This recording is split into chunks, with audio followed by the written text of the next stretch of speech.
कुछ ब्राउनीज मिल जाते हैं जो कि करने बहुत छोटे थे। वो ब्राउनीज विलो के बहुत पुराने दोस्त भी थे, इसीलिए वो विलो को वहाँ से बाहर निकलने का एक नक्शा देते हैं। वहीं दूसरी तरफ हम देखते हैं कि इलोरा ने विलो के पास से अपनी जादुई छड़ी चुरा ली थी। इलोरा छड़ी से जादू करके पिंजरे को तोड़ने की कोशिश करती है। पहले तो वो काम नहीं करता, लेकिन दूसरी बार में वहाँ एक जोरदार ब्लास्ट होता है और इलोरा पिंजरे को खोलकर बाहर निकल जाती है। धमाके की आवाज सुनकर स्कॉर्पिया जो बूरमैन के गोद में खेल रही थी वो भी बाहर आ जाती है। इलोरा और किट बोन रिवर से अपने दोस्तों को छोड़ने को कहती है, लेकिन तभी वो बोन रिवर फिर से उन्हें बड़े ही आसानी से पकड़ लेते हैं। तभी जेड अपनी रस्सी छुड़ाकर स्कॉर्पिया के पास जाती है और उसके चाकू को निकालकर उसके ही गर्दन पर रख देती है और कहती है कि अब मैं तुम्हें मारकर अपने माँ बाप का बदला लूंगी। लेकिन स्कॉर्पिया बहुत तेज थी, वो जेड को जमीन पर गिराकर उसे मारने वाली थी, लेकिन तभी उसे उसके गर्दन के पीछे की टैटू दिख जाती है। जिसके बाद स्कॉर्पिया जेड को छोड़ देती है और उसे अपने साथ अपने तंबू में चलने को कहती है। अंदर जाकर स्कॉर्पिया अपने गर्दन के पीछे ठीक वैसा ही टैटू दिखाती है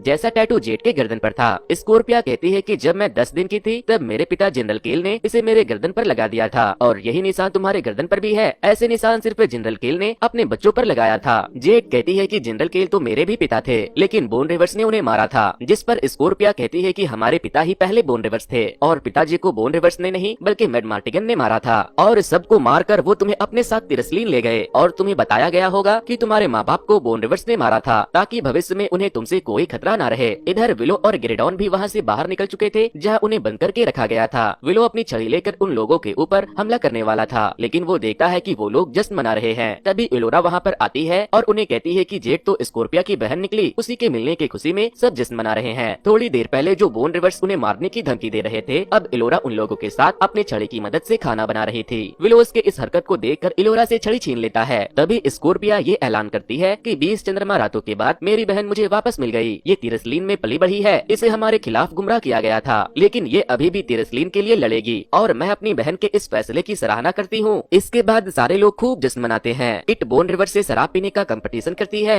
ग्रेडॉन अपनी बांसुरी के साथ उन लोगों के साथ गाना बजाता है। इलोरा और विलो भी शराब के नशे में खूब झूम रहे थे। बूरमैन भी अपनी महबूबा के करीब आ जाता है। इन सब के अलावा एक बोन रिवर्स ग्रेडॉन को खूबसूरत बनाने के चक्कर में उसकी दाढ़ी सपाचट कर देता है। अब हम किट को जेड के पास जाते हुए देखते हैं। जेड किट के ऊपर थोड़ा गुस्सा तो थी, क्योंकि किट के पिता ने उसके पिता को मारा था, लेकिन वो उससे प्यार करती थी, इसीलिए वो उसे माफ कर देती है और फिर वो उसे प्रपोज कर देती है। वो दोनों एक दूसरे को किस करने वाले थे, लेकिन तभी ट्रोल्स वहाँ पर आकर हमला कर देते हैं और वो किट और विलो को किडनैप करके अपने साथ ले जाते हैं। अब हम एरिक को देखते हैं। वो जादू के पुराने शहर में था। तभी उसे एक रहस्यमयी आवाज सुनाई देती है जो उसे एक दरवाजे के अंदर आने को कह रही थी, लेकिन एरिक दरवाजे के अंदर नहीं जाता। इधर वो ट्रोल्स विलो और किट को अपने एक बहुत बड़े खदान में लेकर जाता है और उन्हें एक पिंजरे में बंद कर देता है। विलो के पास उसकी छड़ी भी नहीं थी, इसीलिए वो कुछ कर भी नहीं पाता। यहाँ पर एक और आदमी को पहले से कैद करके रखा गया था। ट्रोल्स का सरदार सैरिस वहाँ आता है और उन दोनों से पूछता है कि तुम्हारे कपड़े से तुम बोन रिवर्स तो नहीं लगते, तो फिर तुम लोग कौन हो। किट उसे बताती है कि मैं तिरस्लीन की राजकुमारी हूँ, तो मुझे यहाँ से जाने दो। ये सुनते ही विलो किट के ऊपर गुस्सा करने लगता है और उससे कहता है कि तुम पागल हो क्या, जो सबके सामने अपनी पहचान बताती फिर रही हो। दरअसल ये ट्रोल्स क्रोन के लिए ही काम करते थे। क्रोन ने उनसे कहा था कि अगर तुम मुझे इलोरा डैनियल ला कर दोगे तो मैं तुम्हें तिरस्लीन और गैलाडॉन का सरदार बना दूंगी। इधर बूरमैन बाकी के लोगों के साथ स्केलेन के खदानों के बाहर पहुंचता है। स्कॉर्पिया भी वहां उन लोगों के साथ आई थी। सारे लोग एक साथ मिलकर अंदर जाने का फैसला करते हैं। स्कॉर्पिया कहती है कि जो भी सामने आएगा हम उसकी दोनों टांगे काट देंगे, जिस पर बूरमैन कहता है कि दोनों नहीं तीनों टांगों को काटेंगे। इसके बाद बूरमैन उन लोगों को ट्रोल्स की टट्टी निकलने वाले रास्ते से अपने साथ अंदर लेकर जाता है। खदान के अंदर जाकर बूरमैन कुछ ट्रोल्स को मारना शुरू कर देता है। इधर वो ट्रोल्स किट को पिंजरे से बाहर निकालकर उसे ब्लैकमेल करने लगते हैं ताकि वो उन्हें इलोरा डैनियल का पता बता दे। तभी एक ट्रोल्स वहाँ आकर सैरिस को बताता है कि कुछ लोगों ने हम पर हमला किया है, जिसके बाद सैरिस किट को छोड़कर वहाँ से उन लोगों को रोकने चला जाता है। ट्रोल्स के जाने के बाद किट उस दूसरे आदमी से पूछती है कि कौन हो तुम, जिस पर विलो कहता है मैं इसे जानता हूँ, ये एलागैस है जो कैमेलियन क्यूरियस की तलाश में मैड मार्टिगन के साथ गया था। किट पूछती है कि क्या मेरे पिता अभी भी जिंदा है, जिस पर वो कहता है कि मुझे आजाद होने में मेरी मदद करो, इसके बदले में मैं तुम्हें तुम्हारे पिता से जरूर मिलवाऊंगा। किट कहती है लेकिन बूरमैन ने तो कहा था कि वो मर चुके हैं, जिस पर एलागैस कहता है कि बूरमैन झूठा है, उसने कैमेलियन क्यूरियस के लिए हम सबको धोखा दिया और हमें छोड़कर भाग गया। जिसके बाद किट वहाँ अपने पास पड़े एक टूल को उठाकर एलागैस की तरफ फेंकती है, जिससे कि वो अपने पिंजरे को खोलकर खुद को आजाद कर लेता है और फिर वो किट और विलो को भी छुड़ा लेता है। इधर बूरमैन और सारे लोग ट्रोल्स के वर्कर का भेष बदलकर उनके सामने से गुजर रहे थे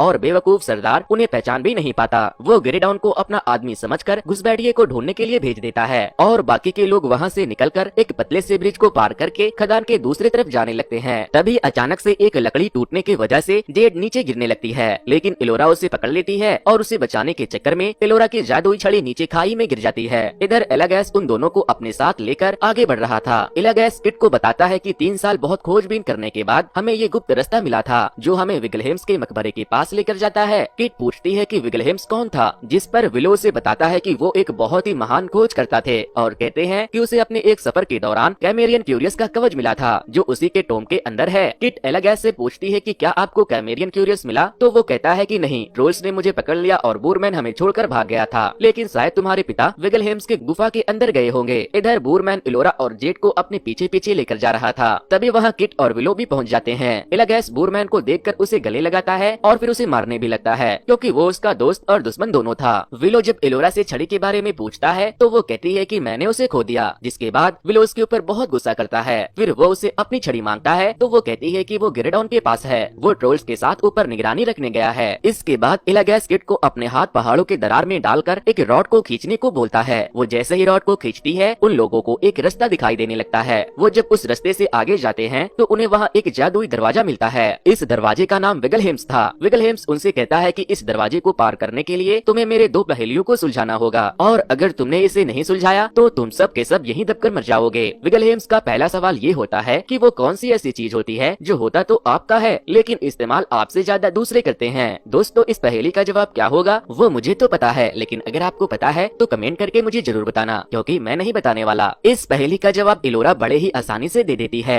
जिसके बाद विगलहेम्स दूसरा पहेली पूछता है। वो पूछता है कि वो क्या है जो गरीबों को नसीब हो लेकिन अमीर तरस जाए, जिसका जवाब कोई नहीं देता और सब बैठकर सोचने लगते हैं। काफी देर सोचने के बाद इलोरा को दूसरा जवाब भी मिल जाता है जो कि नींद था। ये जवाब के बाद विगलहेम्स के मुंह का दरवाजा खुल जाता है और उसके खुलते ही बूरमैन और एलागैस दौड़ते हुए उसके अंदर घुस जाते हैं और उसके अंदर से कैमेरियन क्यूरियस के कवच को लेकर बाहर भाग आते हैं। जिसके बाद किट अपने डैड से मिलने उसके अंदर जाती है। उसे उसके अंदर मैडमार्टिगन तो नहीं मिलते लेकिन उसे वहाँ उनकी एक तलवार मिल जाती है। तभी किट को एक रोशनी दिखाई देती है जिसके अंदर से उसके पिता की आवाज आ रही थी और वो उसे अपने तरफ बुला रही थी, लेकिन तभी जेड और इलोरा वहाँ आकर उसे खींचकर बाहर निकालते हैं और दरवाजे का मुंह बंद हो जाता है। लेकिन जब वो लोग बाहर आते हैं तो कवच को एलागैस लेकर भाग चुका था। इसके बाद सारे लोग जैसे ही वहाँ से निकलने लगते हैं सेरिस अपने आदमियों के साथ वहाँ आ जाता है और उनसे पूछता है कि तुम में से इलोरा डैनियन कौन है। उन लोगों के साथ गिरेडॉन भी वहाँ आ गया था। वो विलो को उसकी जादुई छड़ी देता है और तभी एलागैस भी कैमेरियन के सूट के साथ वहाँ पहुँच जाता है और उन लोगों के ऊपर हमला कर देता है।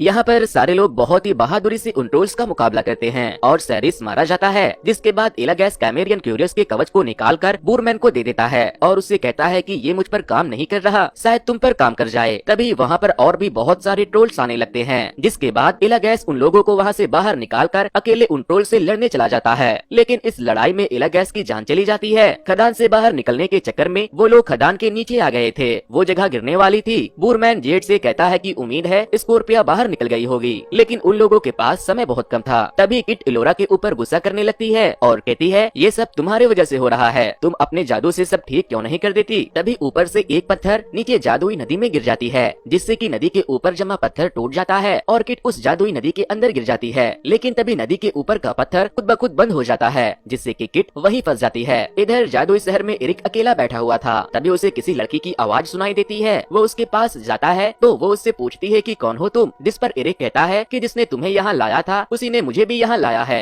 एरिक उस लड़की को कैद से आजाद कर देता है और फिर वो लोग वहाँ एक कुएं के पास पानी पीने जाते हैं जिसका रंग ऑरेंज था। एरिक उस लड़की के ऊपर लैंड मारने लगता है लेकिन ये लड़की उसके जाल में फंसने वाली नहीं थी। तभी एरिक को उस कुएं में से किट की आवाज सुनाई देती है, इसीलिए वो किट को बचाने के लिए उस कुएं में कूद जाता है। लेकिन दूसरी तरफ इलोरा किट को बचाने के लिए कंटिन्यू जादू कर रही थी और वो अपने जादू से उसे अपने तरफ निकाल लेती है। इसके बाद वो लोग स्केलिन के खदानों से निकलकर बिखरे समंदर के पास पहुंच जाते हैं। उन्हें समंदर के किनारे एक घर दिखाई देता है। जब सारे लोग अंदर जाते हैं तो उन्हें वहाँ एक बूढ़ा मिलता है। विलो उस आदमी से कहता है कि मेरे पास ढेर सारे सोने चांदी हीरे जवाहरात हैं और हमें बिखरे समंदर के उस पार जाने के लिए एक सवारी की जरूरत है। जिसके बाद वो बूढ़ा आज रात उन्हें अपने घर पर रुकने की परमिशन देते हैं और उसे अपना स्पेशल केचुओ वाला डिश भी सर्व करते हैं। इधर वो कुआं जिससे किट बाहर आने वाली थी वो अब बंद हो जाता है। तभी एरिक देखता है कि वो लड़की जिसे उसने कैद से छुड़ाया था वो वहाँ नहीं है, इसीलिए वो उसे ढूंढते हुए उस महल के अंदर चला जाता है जो उसे अंदर बुलाती थी। वो वहाँ जाता है तो वो स्ट्रेंज गर्ल महल के दूसरे तरफ से आती रोशनी की तरफ देख रही थी। एरिक कहता है कि वहाँ जाना खतरनाक होगा, वो उसे लेकर वापस आ जाता है। तभी तभी वो देखते हैं कि उस कुएं में पानी आ चुका है। यहाँ पर स्ट्रेंज गर्ल एरिक को बताती है कि मैं कैसमेयर की राजकुमारी हूँ, मुझे वर्म्स ने किडनैप करके यहाँ लाया था।